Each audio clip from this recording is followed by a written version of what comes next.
नमस्कार, आज तक पर इस खास कार्यक्रम में आपका स्वागत है। मराठवाड़ा सूखे के कगार पर खड़ा है। बारिश हो नहीं रही और कमी के चलते किसान बदहाली के दौर से गुजर रहे हैं। लाखों की फसलें तबाह हो चुकी है। हालात ये बन गए हैं कि किसानों के सामने अपने मवेशियों को चारा खिलाने का भी संकट खड़ा है। मराठवाड़ा के तमाम परिवार अपना घर छोड़कर शहरों का रुख कर रहे हैं। यह है हमारी मराठवाड़ा से खास रिपोर्ट।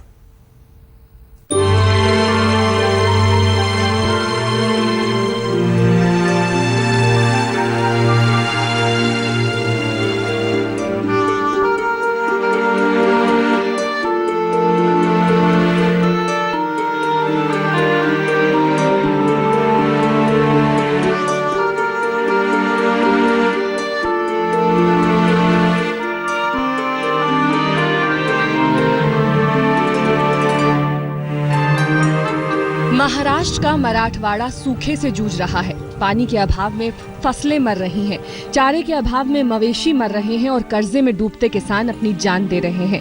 सूखे की मार से मराठवाड़ा किसानों की कब्रगाह बनता जा रहा है। सरकार ने अभी तक मराठवाड़ा को सूखाग्रस्त घोषित नहीं किया है। ग्रामीण विकास मंत्री पंकजा मुंडे के शहर पारिल से 20 किलोमीटर दूर 33 साल के किसान हनुमंत सोनटक्के और उसकी पत्नी ने आत्महत्या कर ली। अब कर्जे के बोझ तले दबे हुए 4 बच्चे और 70 साल की मां है।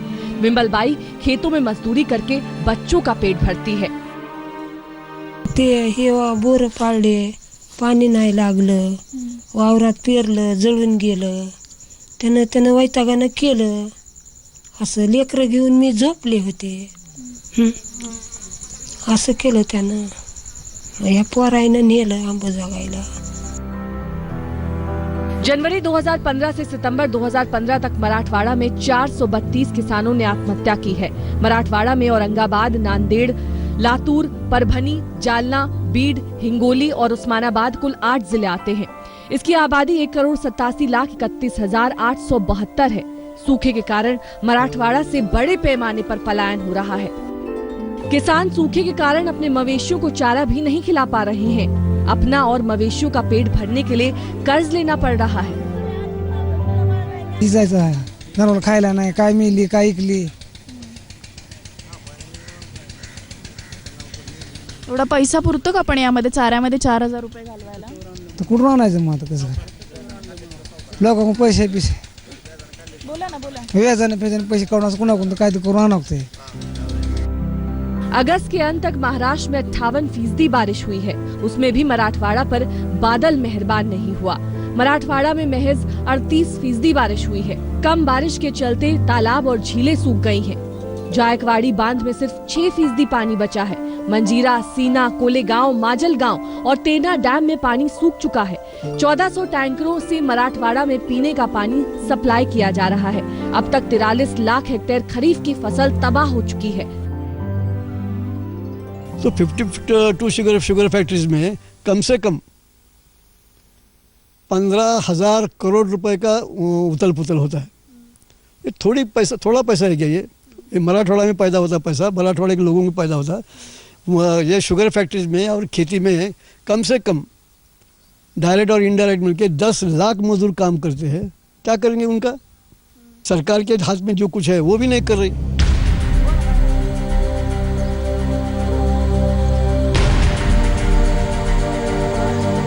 मराठवाड़ा में सबसे भयंकर सूखा 1972 में पड़ा था। लोगों को डर है कि कहीं हालात वैसे ही ना हो जाएं। अभी से ही लाखों मजदूरों और किसानों पर संकट के बादल मंडरा रहे हैं। हमारे लाइफ में कभी ऐसा अकाल नहीं देखा। गए सितंबर महीने में, अगर 2014 के सितंबर महीने में ये पूरा डैम भरा हुआ था और इसका कैचमेंट एरिया ज़्यादा होने से कभी इसमें सूखा नहीं गिरता। लेकिन ये स्थिति इस साल की बहुत ही संकटदायी ऐसी स्थिति है। राजनीतिक लिहाज से ताकतवर मराठवाड़ा से राज्य के 4 मुख्यमंत्री आए और इसी इलाके से कई केंद्रीय मंत्री बने, लेकिन पीने के पानी और सिंचाई की व्यवस्था दुरुस्त नहीं हो पाई। अपनी पूंजी मौसम के भरोसे छोड़ चुके किसानों के पास आसमान ताकने के सिवा कोई चारा नहीं है। सूखी नदियां और सूखे हुए तालाब, आसमान में काले बादलों का नामो निशान तक नहीं, जमीन पर पानी की एक बूंद तक नहीं। कुदरत ने ऐसा कहर ढाया है जिसमें किसान दबता चला जा रहा है। बादल है जो बरसते नहीं और सरकार है जो पिघलती नहीं। हम पूरे मराठवाड़ा में घूमे जहां पर यही चित्र दिखाई दे रहा है। कुदरत की कहर के सामने किसान दिन ब दिन कमजोर होता दिखाई दे रहा है। कैमरामैन मंगेश आमरे के साथ अमृता शेड़गे, मराठवाड़ा आज तक। मराठवाड़ा सूखे के कगार पर। इस बीच जाने माने अभिनेता नाना पाटेकर ने किसानों से अपील की है कि आत्महत्या करना कोई समस्या का हल नहीं है। नाना पाटेकर और मराठवाड़ा से आने वाले अभिनेता मकरंद अनसपुरे ने आत्महत्या करने वाले किसानों के परिवारों से मुलाकात की। दोनों अभिनेताओं ने हर एक पीड़ित परिवार को 15,000 रुपए की आर्थिक मदद के लिए चेक दिए। तस्वीरें 8 सितंबर की है। दोनों अभिनेता बीड़, लातूर और नांदेड़ के पीड़ित परिवारों से मिलते हुए औरंगाबाद पहुंचे थे। ज्यांना यायचं स्टेजकडे त्यांना येऊ द्या, मध्ये मोबाईल धारक उभं राहू नका फोटो काढायला। जिजाबाई बबन गायकवाड। इस वक्त हमारे साथ है अभिनेता नाना पाटेकर। नाना, आज तक पर आपका स्वागत है। ये बताइए, आपको ये आइडिया कहां से आई कि विदर्भ और मराठवाड़ा, विशेषतर मराठवाड़ा के पीड़ित किसानों के लिए कुछ करना चाहिए?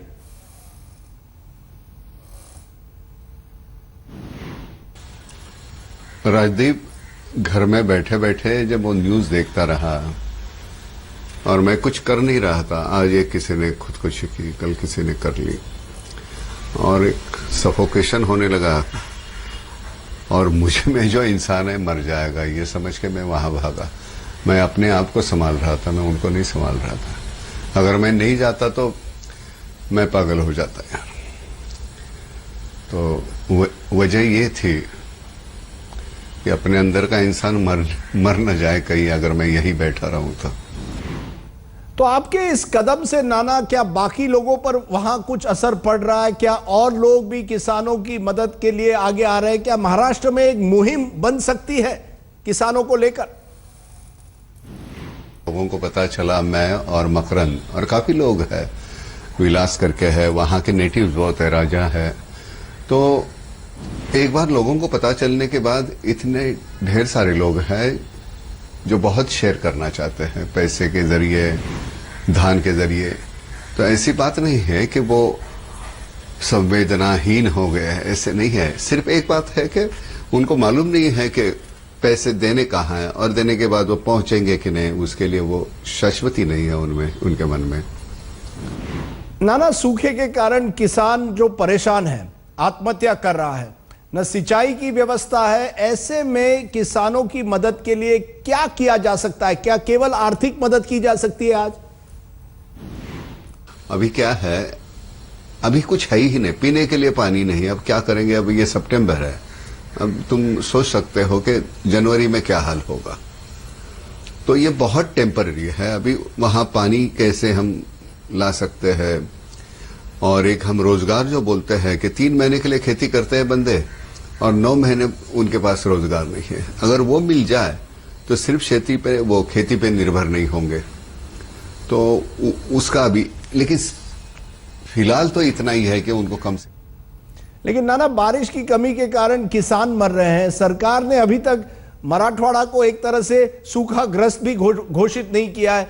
कहीं ना कहीं क्या ये राजनेताओं को आप दोषी ठहराएंगे मराठवाड़ा में जो हालात आज बन गए हैं? सरकार कौन सी करती है, नहीं करती है, 67 इयर्स हो गए, उसमें लोगों ने क्या क्या, उसकी टिप्पणी करने के लिए आप लोग हैं। हमको जो सही लग रहा है वो हम कर रहे हैं। वो शायद हम जो कर रहे हैं वो गलत भी होगा, मालूम नहीं, लेकिन इस वक्त यही सही लगता है। कौन क्या कर रहा है? अब मनमोहन सिंह जी थे तब, उन्होंने भी कितना बड़ा पैकेज दिया था। प्रॉब्लम यह है कि यहां से निकल के यहां तक पहुंचने में वो कहां चला जाता है, उनके हाथ में कुछ मिलता ही नहीं। 10 रुपए यहां से निकलते हैं, उनके हाथ में 2 नहीं रुपए मिलते। तो उसके लिए हमें कुछ करना होगा। नाना, ये बताइए, किसानों की जो बदहाली है इस सूखे की वजह से, क्या आपको क्या लगता है कि किसानों के इस हाल के लिए किसको आज आप जिम्मेदार ठहराना चाहते हैं इस प्रोग्राम पर? नेताओं को या किसी और को? जिम्मेदार कौन है वो ढूंढने के बजाय हम क्या कर सकते हैं, हमको सब मिलके। तो मैंने तो सब कहा परसों के राष्ट्रवादी है, कांग्रेस है, समाजवादी है और बीजेपी है, राज्यकर्ता भी के सभी ने एक इकट्ठा होकर कुछ करना चाहिए, नहीं तो होगा नहीं। एक अकेले के बस की बात है नहीं ये। बाद में जो सब कुछ ठीक होने के बाद आपको जो झगड़ा करना है वो कर लो, लेकिन वैसे तो जो अभी अपोजिशन में बैठे उनको भी तो हमने वोट दिए हैं, उनसे भी हमने कुछ सोचा था। अब वो कम वोट हो गए इसलिए वो सत्ता में नहीं है, लेकिन वो भी हमारी ही पार्टी है ना। मैं इसलिए पूछ रहा हूं कि जो आप काम कर रहे हैं सरकारी योजनाओं ने करना चाहिए। क्या आपको लगता है कि कहीं ना कहीं सरकारी यंत्रणा फेल हुई है, या आपको लगता है अब तमाम समाज को एक तरह से यह मुद्दा उठाना पड़ेगा? हम शहर में रहते हैं, किसानों की बात हम भूल रहे हैं, किसानों की तकलीफ भूल रहे हैं। ये जरूर करेंगे, वो भी करेंगे। एक तो किसी ने शुरुआत करनी होती है, वो चलो हो गई, मकरंद और मैं और बाकी के जो बच्चे हैं हो गए, सभी करना चाहेंगे, सभी करेंगे। अब ये क्या है, ये जो भूख है वो छोटी सी नहीं है। तू जाके वहां देखेगा राजदीप, तू सह नहीं पाएगा, इतना भयंकर है सब, वो तो हम देख नहीं पाते। कैन यू इमेजिन, एक 20-22 साल की लड़की है, वो चेक लेने आती है, उसके कंधे पे एक छोटा सा बच्चा होता है। 20-22 साल की बच्ची है, विधवा है, उसके मियाँ ने या कोई 45-50 साल का एक बंदा आता है, कहता है कि नहीं बेटे ने खुदकुशी की है। अब वो बच्ची, मैं हमेशा मेरे मन में यही विचार आता है कि ऐसी बच्ची कहीं उसका मियाँ मर गया होता और मेरे घर में वापस आती होती, तो वो मेरी बच्ची, एक मेरा पोता हाथ में लिए मेरे आंखों के सामने घूमती फिरती, तो मैं बाप होने के नाते मुझे क्या होता। अब ये बस यही ख्याल है, इसी की वजह से एक तकलीफ होती है। अब तो ऐसे हो गया तो मुझे लगता है कि वो सभी मेरे अपने हैं। अब ये मरते दम तक जीने का एक वजह बन गई ये काम। बड़ी अच्छी बात कही नाना, लेकिन कुछ लोग तो ये कहेंगे कि क्या नाना पाटेकर धीरे धीरे राजनीति में आ रहे हैं? आज आप समाज सेवा कर रहे हैं, क्या कल नाना पाटेकर राजनीति में भी आ सकते हैं, किसानों का मुद्दा उठा सकते हैं, कुछ और महाराष्ट्र के मुद्दे उठाकर आप राजनीति में आएंगे? राजनीति तो मैं जिंदगी में कर नहीं सकता, जहन में जो बात आती है मैं बोल देता हूं, और किसी भी राजनीति में ये चलेगा नहीं।